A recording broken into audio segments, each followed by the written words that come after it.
ৰঙৰ উৎসৱ ফাকুৱা আৰু সমগ্ৰ ভাৰততে এই উৎসৱ অতি উলহ মালহেৰে সকলো ৰাইজে পালন কৰিছে।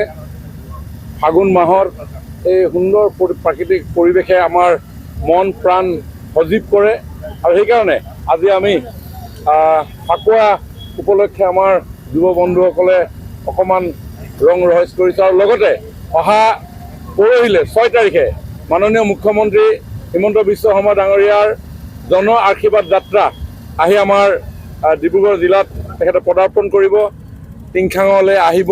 গতিকে অহা কাইলৈ পৰহিলৈ কিছু প্ৰস্তুতিও আমাৰ যুৱ বন্ধুসকলৰ লগত আমি যিটো পথৰে মুখ্যমন্ত্ৰী ডাঙৰীয়া আহিব অকণমান অভ্যাস কৰিছোঁ। মুখ্যমন্ত্ৰী ডাঙৰীয়া নাহৰকটীয়াৰ পৰা ষ্টাৰ্ট হ'ব ৰাতিপুৱা সময়ত 10 বজাত আৰু নাহৰকটীয়াৰ মাজেৰে তেখেতে মৰাণ নাহৰকটীয়া হাইৱেদি এই পথেদি আহিব।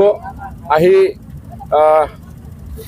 নাহৰকটীয়াৰ 4টা জেগাত নাহৰণি, গণেশ দোকান এই অঞ্চলসমূহত ৰাইজৰ লগত তেখেতে এই ৰেলীত অংশগ্ৰহণ কৰিব।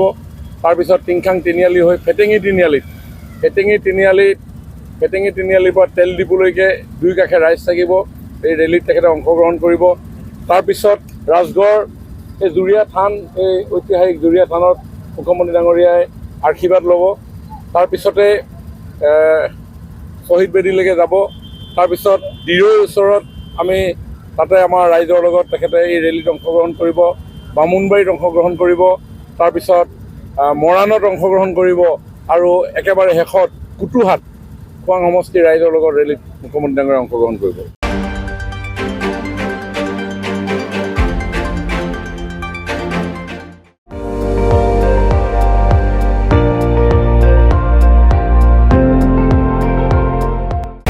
আপুনি চাই আছে ND24, সৰ্বশ্ৰেষ্ঠ নহয় সৰ্বোত্তমৰ দৌৰত।